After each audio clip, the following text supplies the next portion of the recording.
Welcome to another episode of America Uncanceled on CPAC Now. It's great to be with you again, and we have a great guest today, Mercy. Yes, we do. She is a powerhouse, someone whose opinion we value greatly, and you see her all the time on TV. Monica Crowley, the former Assistant Secretary of the Treasury for Public Affairs. She's been a political commentator for quite some time. So Monica, thanks for joining us. Hi, guys. Great to be with you. Thanks so much for having me. Well, it's your debut on the CPAC Now show, and I got to tell you, our viewership continues to grow and grow and grow, so we're really excited to have you on. And Monica can understand this. The reason why viewership is growing on platforms like this is because there are millions of Americans who want to just find out the facts, and it's become almost impossible within our media landscape. Yes, that's exactly right. So what you guys are doing is so vitally important, and I'm so excited to join you. Well, I really believe the only reason why they watch is not only because of great guests, but it's because they love the back and forth banter of Matt Schlapp and Mercy Schlapp trying to, keep the marriage together and our lives, our chaotic lives in order. But let's get right to it. We have a lot of breaking news. Yesterday, Matt, you were involved in writing this letter from ACU, and 40 conservative leaders also were included in this letter. It was sent to House Minority Leader Kevin McCarthy, urging him to remove Adam Kinzinger, and I can never say his name, and Liz Cheney from the House GOP conference. I want to add a quote here which said, as you are aware, this committee has no formal representation from Republicans. This is a January 6th committee, and both Representatives Cheney and Kinzinger serve as at the request of House Speaker Nancy Pelosi. And we know that they are deliberately sought to undermine the privacy and the process of their fellow Republicans and those of private citizens with improperly issuing subpoenas and other investigatory tactics designed not to pursue any valid legislative end, but merely to exploit for the sake of political harassment and demagoguery. I thought this was really powerful. Give us your explanation first, Matt, on why you wrote this letter, and then I want to get Monica's reaction. Yeah, I want to get Monica's reaction as well, but the reason is there's a couple things very quickly. Remember, we started this First Amendment fund because we started getting calls from folks who were getting subpoenaed, and they didn't quite understand why they were getting subpoenaed. So we'll put on the screen how you can contribute to this fund. But the next step is Kevin McCarthy picked Republicans to serve on this 1-6 committee. Jim Banks, who's been on the show, Jim Jordan, who's been on the show. And Nancy Pelosi said no because they're domestic terrorists too. Remember, we've all been labeled domestic terrorists if we support Trump, right, or if you're a parent, by the way. So this smear of domestic terrorism is now used by a tactic by Pelosi so she can pick soft Republicans like Liz Cheney and Adam Kinzinger to be on this committee. So there's no Republican role in the committee. There are no Republican lawyers in the committee. It is completely something in Congress we haven't seen for 250 years. Monica, let's get your reaction to what you think. We haven't heard from Kevin McCarthy yet in response to this letter. What do you think the minority leader should do? Well, Matt, first of all, I want to thank you for your role in developing this letter, because I think this is long past due. You know, it's due time that Republicans, conservatives, populists, the pro-Trump movement, it really stood up and pushed back on all of this kind of nonsense coming from within our own caucus. So thank you for your role in developing this letter. And thanks to the 40 conservatives and others who signed on to it. Look, the January 6th Commission is a complete farce. As you point out, there's no Republican representation on this. They're not in any kind of search for the actual truth or the facts. They are just determined to make sure that whatever they produce out of this commission smears President Trump, smears all of us, all of his supporters, and they're really trying in a very vigorous kind of way to block Donald Trump from ever seeking public office again. So that's their mission. That means that any kind of rhino, and Cheney and Kinzinger give rhino, Republican in name only, a whole additional level of meaning, don't they? That only there because they're Democratic appointees, not Republican appointees.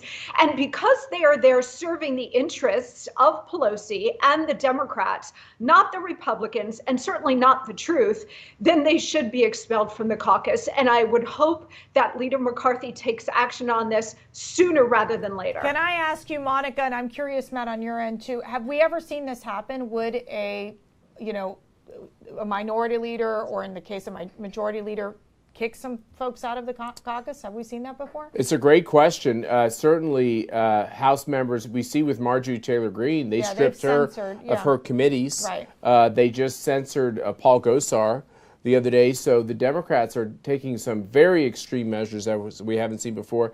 Of course, you know what the Republicans do, Monica? Like Alcee Hastings was impeached as a federal judge, and they, kind of let him serve in Congress and serve in his committees. So we always play so nice. Those days are over. I hope so. I hope so. Listen, the one thing that Donald Trump should have taught Republicans, conservatives, populists, is he was out there doing all of the political blocking for the rest of us and for Republicans at all levels of government. He showed how to fight back and win. He showed how to be fearless. And he took a page out of the Democrats' playbook, which is they always circle the wagons. They always protect each other. They never admit wrongdoing. And they just, because they have the protection of the press, they're able to get away with it. We don't have the luxury of the protection of the press. So what we need to do is work harder in terms of protecting our own, but also expelling those who are not serving the interests of the conservative agenda and the populist Make America Great Again, America First movement. If you're not doing that, get out. I think that's so powerful what you're saying. And I think as we're entering into the midterm elections, I'm curious, what do you think the Democrats are going to run on? I mean, obviously they have this committee. That's going to be a big part of what I think will be their ad buys of saying how horrific any Trump supporter is or any Trump's candidate is. What do you believe will be their theme, the Democrats' theme, running in 2020? Because let me tell you, Biden feels very emboldened that he thinks that they will win big in November of 2022.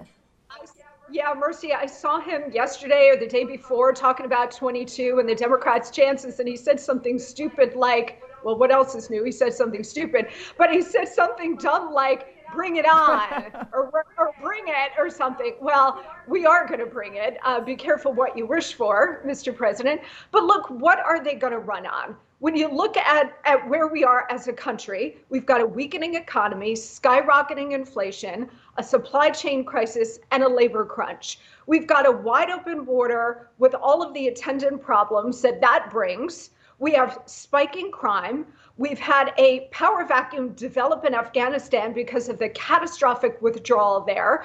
We've got the Middle East now destabilized. We've got Russia massing 100,000 troops on the border with Ukraine, and they may very well invade.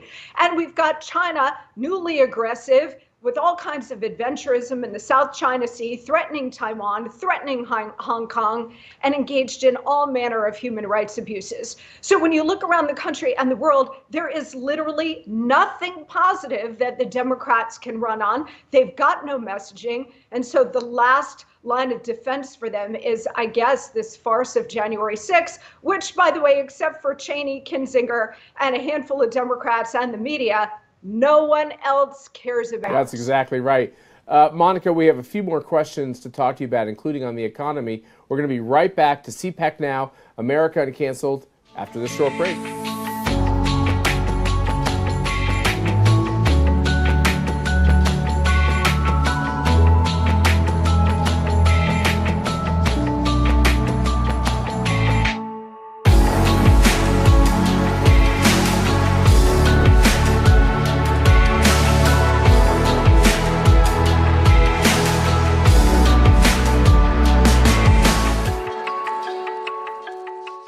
Welcome back to CPAC Now, America Uncanceled. With us, Monica Crowley. And we have a lot more to talk about. I want to get to this tweet about inflation. You tweeted out, Biden, Powell, Yellen told you for months that inflation was transitory. It wasn't and it isn't, and it's getting worse. Wholesale prices measures rose 9.6% in November from a year ago, the fastest pace on record.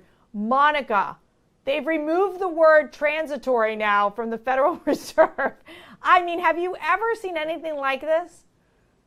It's really incredible. I mean, for those of us who lived through the last huge wave of inflation in the late 70s and early 80s, you know, where I was a little kid and I remember how bad it was. And I remember the oil shocks and the gas lines skyrocketing, and the interest rates were at like 18-20% because Reagan and his Fed chair at the time, Paul Volcker, had to do it to wrench the United States out of this grinding inflation and actually stagflation, which is the worst of all worlds, a slowing economy and rising inflation. And now it looks like we're headed in that direction. Look, back in January, when Biden took over, President Trump handed Joe Biden the fastest economic recovery from any crisis on record.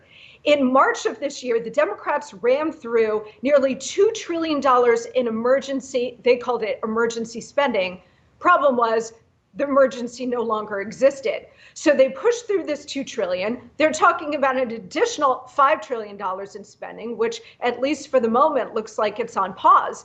But you will recall that as soon as they pushed through that additional $2 trillion this year, that's when we started to see inflation start to spike. And that's when you started to see all of the Democrats, and I include the Fed chair in this group, they started to spin inflation as just temporary. It's just part of the economic reopening. Not true. It was never true. And now we're seeing the results of this. And you know, guys, the Democrats, including Biden, for decades have always talked a good line about championing the little guy, right? The poor, working classes, the middle classes, we're here for you. We're going to defend your interests. Nonsense. And we know who bears the impact of inflation most of all. Those folks, and the Democrats simply don't care. So, Monica, I do also remember these terrible, lifelong shocks of even odd days to get gas that was so expensive that, you know, your parents had to think through how they were going to fill up the car, or if you had, a business that really relied on diesel fuel or whatever. Then you had this whole question about America being weakened, and we had adversaries overseas like we have today with China. And then you had this question about, you talked about the double-digit interest rates. The one thing that's been enduring in our American economy are these low interest rates. But as you said, Paul Volcker, raised these rates in order to stifle inflation. That's a scary thing that we haven't dealt with in a long time, because when you have those interest rates, it just kind of kills the housing market. People get stuck in housing. They can't move like they need to. They can't afford the rent. It's hard to have a mortgage. Yeah. There's a lot of things that people who are younger than us just have never experienced. What's the worst case scenario on all these Biden policies, which, they're self-inflicted? Yeah, absolutely. And, they're all in service of a bigger ideological goal, which is to, in Obama's words, fundamentally transform the nation. So what they want to do is re-engineer the relationship between the government, the economy, and the individual away from free market capitalism, enterprise, economic freedom for all of us, and toward a more socialist collectivist model. That's their goal. And that's why they've been doing all of this spending, is because they are trying to remake the economy. So it's not actually about policies that work for the American worker or American businesses of all sizes. It's actually about this much bigger goal. And I think the American people are now understanding that. But look, the worst case scenario, Matt, as you just posed the question, is stagflation. Because when you have a slowing or stagnant economy with very little to no growth or negative growth, and then you've got inflation layered on top of that, that triggers a massive recession. And we saw that in the early 1980s, at the beginning of the Reagan term. You had a big recession, and that means not just higher prices, but that means you're laid off from your job. That means you cannot find another job. But that kind of triggering thing, again, it affects those toward the lower end of the income scale most of all. And, I would argue that that's something politically the Democrats might not want to see, but over time, it creates greater dependence on government, which serves their overall agenda. And I know it's a nefarious agenda, but it is true. I mean, they really benefit from a permanent underclass. And if they can continue to grow that permanent underclass, it serves them politically. That's fascinating, actually. Let me ask you this. As we're seeing Biden's disapproval numbers on handling inflation, I mean, it's up to like 70%. I mean, that is, I just find that staggering. You're also seeing like a high percentage of individuals who are like, not only can he not handle inflation, but obviously what's happening with the economy. And we're going to get into vax mandates because I really want to talk about this issue as well. But let me get your reaction to the Build Back Better. Oh my goodness. I've been going so hard this whole week. My brain's half functioning. The Build Back Better plan, as we know, Senator Joe Manchin has basically said, I'm not moving forward with this. When you look at the CBO numbers, it's up to $5 trillion that this plan would build. In the Democrats' mind, they think this is a good idea because they're like, yes, let's keep spending because that's going to help the economy. What are your thoughts on that? Well, that's pure spin. That's the way they're trying to sell this socialist monstrosity. But again, it's not about actually putting into effect policies that work for the American people. We know, Mercy, we were in the Trump administration, and we know that his goal was to really bring back the economy based on economic liberty and individual freedom and opportunity for the individual, for small businesses, America's industries. And so that took the shape of a pro-growth economic agenda, right? Tax cuts, regulatory relief, fair trade deals, unleashing our great energy sector. And we saw the result of that. He delivered a booming, thriving economy that lifted all Americans of every demographic. Well, Biden and the left come in and they realized that Trump and his policies were making them all look bad. They don't care. This is about, again, re-engineering the U.S. economy and remaking the United States into a more socialist, or dare I say, Marxist model. Because now the Democrats are just led by like straight up Marxist, and they're revolutionaries. So that's what we're dealing with on the other side. Matt, can I jump in? I know we have to wrap soon here, but I really want to ask you about the vaccine mandates, the mask mandates now being put back into place in New York City in particular, and in the great state of New York. You live in New York. I don't know how you're surviving living up there, Monica, but I mean, how bad is it? And why do the Democrats continue to push these very unpopular, divisive policies that even the American people don't support in terms of vaccine mandates? And you're seeing so many lawsuits being filed because of the fact that these vaccine mandates are, first of all, unconstitutional. Secondly, very unpopular. So I live in New York City. Send help immediately. Come to Virginia. It's not much better. I know. We've been spending a lot of time in Florida looking around because it's becoming so incredibly oppressive. New York City has its own new mandate, which the outgoing mayor, Bill de Blasio, the worst mayor in New York City history, he cannot get out fast enough. He only has about 2 weeks left. And I mean, we're all praying for this. Even people on the left hate his guts because he's been so incredibly bad. You want to talk about a Marxist revolutionary? That guy.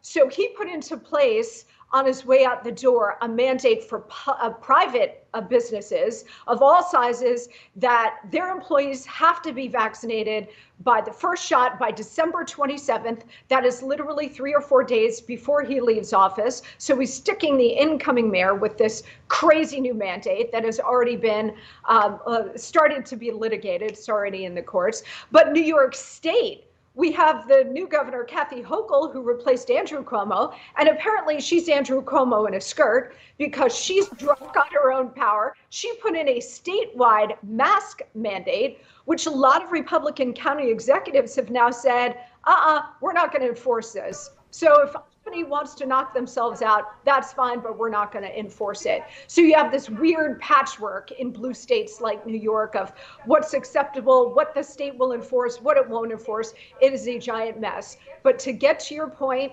Mercy, it is no longer about a virus. It was about a virus last year because we did face an emergency that had never been seen before. This year, it is no longer about a virus. It is no longer about public health. It is solely about power and control. And they are testing us and pushing us, constantly pushing us to see how much more we will take.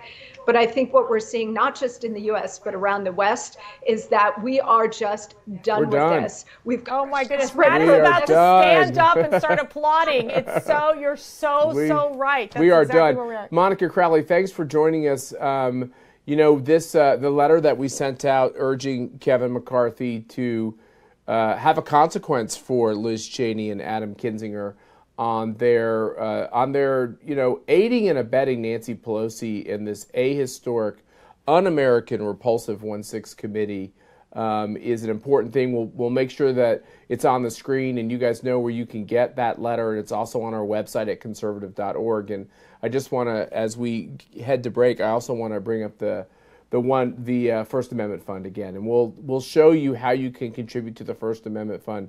We're going to stand with parents, we're going to stand with teachers, we're going to stand with healthcare workers, we're going to stand with cops, we're going to stand with everybody who gets canceled and help make sure that they have legal representation.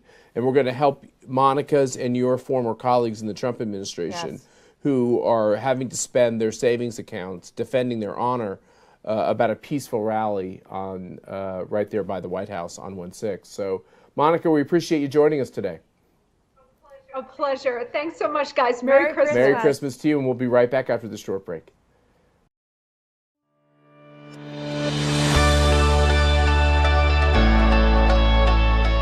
Hey everyone, this is Matt Schlapp with CPAC, and it's my privilege to tell you that we've got a very important project that we've just announced, the First Amendment Fund. It's a brand new fund that we've created through our criminal justice reform efforts to raise money to take care of you, Americans who are being canceled and desecrated out there around the country. We know it just happened in Virginia, where parents were called domestic terrorists by the Biden administration, where people who just want to express their political views are canceled left and right. Now we have this terrible specter of a vaccine mandate where you can lose your job or be prevented from going to a restaurant or go to school according to your vaccination status. These are all the things that are happening in this country that are making people realize that America is in a fight to defend the principles that have made her great. If you want to be involved in this important effort, please go to conservative.org, click the link for the First Amendment Fund. Please donate to this C3 to help these victims across the country, including those who are just involved in politics, to make sure they have the legal representation they need to be able to live their great American life.